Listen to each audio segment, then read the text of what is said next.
Breaking news, the electric vehicle industry is dying. Yes, while some of the early adopters have gotten in, and that's helped escalate the sales, initially, what we're starting to see is more of the normality of what's going on in the industry, and they're not selling. I mean, we could talk about some examples for specific models. The Ford F-150 Lightning, we see literally tanking. The Audi e-tron GT, tanking. The Mercedes EQS, tanking. And even the Chevy Bolt, which is more a mainstream, low-cost, effective version for the mass majority of middle class like myself, they're tanking too. So we're going to talk about that, what's going on upstairs and what's actually happening in the market. Because have you heard recently, regulators have absolutely said by 2032, they're easing off on the expectations of having the whole transformation complete. They're actually admitting that there's no way this is happening. And for my previous life, where I come from an electrical background, I spoke with some utility workers and some people in upper management that said, there's no way that's ever going to happen. We're never going to see 2035. We're never going to see 2040. And all these numbers are shot in the dark to try to give a target for somebody to shoot for. But at the end of the day, it's not happening. The infrastructure is not in place and people are just in their dreams. We also can't forget about what Tesla's been doing. I mean, a couple of short years ago, Tesla was onward and upward, building some of the most technologically advanced vehicles. They were the hottest name, and they were one of the hottest stocks to get your fingers on. But things have been dive bombing there as well. And Tesla has even abandoned some of their core customers by one day they sell a new Tesla Model X Plaid for $180,000. 8 months later, they've had the price adjust down to $130,000.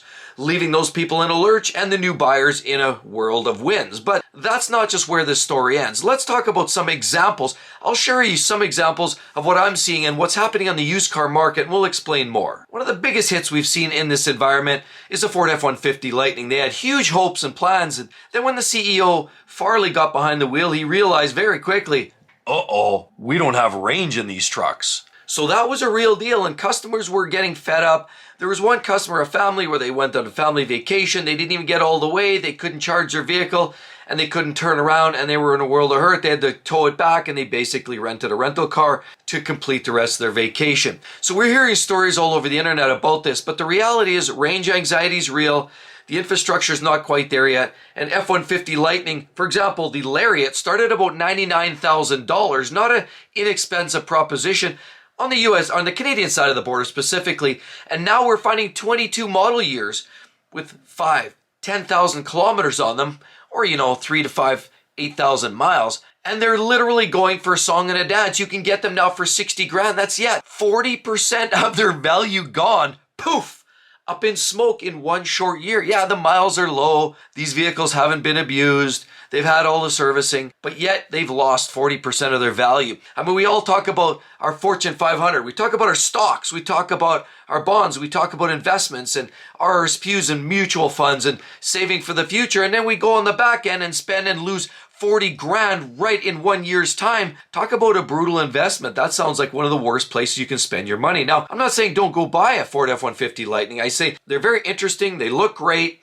They have great performance, and the amenities are second to none. But obviously, to buy them used is a much better representation of the smarts when you're buying an F-150 Lightning. To buy one new, you're basically taking a bath. You're upside down in that extremely quickly, and if you have to borrow the majority of that value on loan payments, you're going to be very quickly upside down on your mortgage or your loan payments on that vehicle. So another great example is the Audi e-tron GT, for example. And those are not an inexpensive proposition. They're started about $135,000 Canadian funds, and now you're seeing lots of them all over the map. People don't want to hold on to these anymore. They're realizing they also don't have the range. And up until recently, we're sharing infrastructure with Tesla. A lot of these manufacturers just didn't have the availability for the charging network. It was very frustrating for a lot of owners. And $135K starting, you're finding lots of these in the 90s after one short year. And most of these have little to no mileage on them. I mean, you could pretty much pick up a slightly used, a year old with 3,000 miles on it, not even a scratch or a dent, not even a mark on the seat bolsters yet, and you've saved yourself $40,000. So another typical storyline where a lot of these electric vehicles are not selling as they had hoped they would. Another one is the Mercedes-Benz EQS. And we know, say, for example, the base model, they start at around $136,000 Canadian and go up to about almost 160 grand for the middle level 580. But when we look at it 2 short years ago, so 2022, and I'm talking brand new old stock, I found an unsold model, basically 0 kilometers on the odometer or delivery miles, really is selling now for $120,000 Canadian for a 2-year-old brand new vehicle. Right off the hop, they couldn't sell it. Second to that, they've already saved $30,000. If you're buying a brand new and you're okay in having 2 years trimmed off that warranty, and in some cases they may still warranty that, they might still give you that warranty. But the fact remains is they can't sell. Brand new old stock, 2 years that are sitting on the lot, they're having to shave 30 grand off the top. And on top of that, we're seeing 1-year-old units. Again, same thing as Mercedes, as Audi, as we're seeing on the F-150 Lightning. We're losing about 40% right off the top in 1 short year. So it's literally an amazing vehicle. If you're trying to get into the electric space, you want a premium luxury vehicle. The new version is absolutely devastating financially. So what I'm finding is, if you really need to have one, you really want to have one, and trust me, I've driven them. They're very, very nice, enticing, and quiet, and serene, and realistically, everything a luxury vehicle should be. But the used market is where you probably want to start looking, because to buy them new, you're losing a ton of cash, and you're going to be very quickly upside down if you're borrowing money against that vehicle. And then, of course, we'll talk about a last version that I really want to focus in on. But before we do that, let's talk about some of the psychology of what's actually happening, on top of the fact that even Hertz has dumped the majority of its fleet because high insurance costs when they get banged up and dented. We're finding now insurance is much more expensive on a lot of these Teslas and electric vehicles. They're also very heavy, so the tires are wearing out quickly and they're more expensive. And we're also talking about the battery swaps at 8 to 12 years of age, which most people don't care. That's fine. But there are many restrictions, and Hertz is unloading the majority of their vehicles. You can now literally buy them in the teens. You can get yourself a nice Model 3 with a few miles on it for $15,000 to $20,000. Save yourself a ton of cash if you just want to enjoy the experience. So clearly people are starting to see the reading on the wall. And now also, like I said, we've heard regulators are saying, we're slackening up on this. The expectation is no longer by 2030 that we're going to have 80% of the vehicles, or by 2035, the 100% of the vehicles pure EV and zero emissions. That zero emissions goal is not going to happen.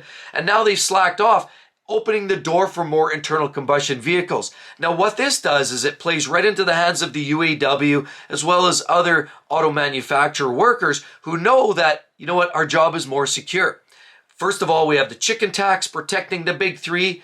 Thirdly, of course, or secondly to that, we also have a lot of these foreign imports are definitely not going to be able to compete because tariffs are on the rise, and the US government definitely is doing a big part of trying to trim that and improve the tariff. And so we're seeing less competition, and with all of that, of course, less push to get to the electric vehicle space where zero emissions, it just means good old days. Some of the old UAW workers, as well as many of the internal combustion manufacturer workers that we're finding in Canada, United States, even Mexico, are able to keep their jobs for much longer. This is all good news for the workers' side, and it's also not bad because some of the stringent measures are coming in harder and faster and furious later on, but they're giving more breathing room up until that 2035 timeframe.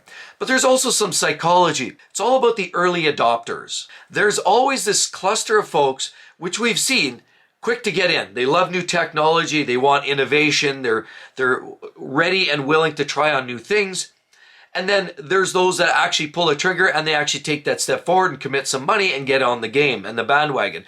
So we've seen that the early adopters have actually helped escalate the sales to where we're at somewhere between 7 to 10% of the current market is filled with electric vehicles. But then we're into the next space of the early bulk of the population. That's the challenge, where we start to see this absolute bell curve of the scenario where it's a much bigger challenge to get the next group of people on board. It's called the technology adoption life cycle. And sociologist Everett Rogers actually made a book called Diffusions of Innovations, where he discusses the bell curve and how you can actually graphically illustrate how buyers are adopting this newer technology, and change in general is quite typical as well in the same space. For example, innovators represent the first 2.5%. Early adopters take up the next 13.5%. Then the early majority takes up the next 34%, followed by the late majority, another 34%. And then there's the laggards, 16%. Yeah, those are the folks that really are struggling and they really have no choice. And it's usually the choice comes in the way of forceful or voluntold. And so yes, the Ford Lightning has been one of those, has made an example of the electric vehicle industry. Of course, it's been hitting them very tough. And while Ford's been increasing some of the sales, that's only come bolstered as a result of the dropping of prices and heavy incentives on their new Mustang Mach-E, which of course is coming up the rear only because they're incentivizing it heavily, as well as the F-150 Lightning, big incentives to sell them new, and that's why Ford is struggling even to sell. They've had to slice their output in half and their production of that new F-150 Lightning in half because they weren't selling. With that coupled with incentives, they're starting to get a little bit of the ball rolling again, but clearly it's not priced in the appropriate place. The worst part is Ford admits that they're not making a lot of money, and they'll say that every single time, but at the end of the day, the F-150 Lightning is one of those subjects worth looking at. They're clearly not selling, and the electric vehicle market, they're barking up the wrong tree. Let's face it, F-150, the best-selling truck in America, those catered to the working class, middle class worker who just wants something to get the job done. And an F-150, good old fashioned 5-liter V8 was the winning truck. Now we've made some drastic changes and the Lightning is one of those. Maybe we've just gone a little too far with the F-150. But lastly, I want to talk about one of the models in the electric vehicle space that's holding a little better than some of the others, but clearly it's still a brutal result in terms of depreciation. And we're talking about the Chevy Bolt EUV and the EV. Now the EUV starts around $40,000 Canadian. I'm finding them all over the market now for about 30 grand. So we're losing about 25% of its value in one short year with short or small amount of miles. The only reason it's not doing worse is because it's a smaller vehicle. And we know with what's been going on in this last year or so, people have been starting to look for lower cost options, cheaper transportation. And because this is a smaller vehicle, more economical, with the economical folks in mind, it definitely appeals more to the general population, and therefore values are holding a little higher than you would with some of the more premium luxury versions in the electric industry. So the Chevy Bolt EV and EUVs are holding a little better value, but again, we can't forget they've had some quality issues with fires, sitting on driveways, a lot of recalls, problems in general getting that vehicle out to market. Now they're out to market, people are buying them, not much sure how much longer they'll be around, but in fact that represents what people are actually looking for, a lower cost basic means of transportation if you just need to get around. Otherwise, selling these $150,000 uber expensive pickup trucks or Jeeps or SUVs, people just don't have the appetite for that vehicle. So with regulators slacking off, with development actually halting, and some of these battery manufacturers being put on hold, and brands, of course, struggling to sell their products, I think the writing's on the wall. The electric vehicle industry is dying, and people just want an affordable, low-cost, easy vehicle to own and operate. And with all of that said, be sure to check out that's on my other channel, 6Speed Reviews, where I actually did a full in-depth drive and review of the new Tesla Model X Plaid. This is literally the best of the best of the best in terms of electric vehicles. You definitely want to see that if you're even thinking about buying an electric vehicle anytime soon. Hope to see each and every one of you on the next one. We'll see you real soon. Bye-bye.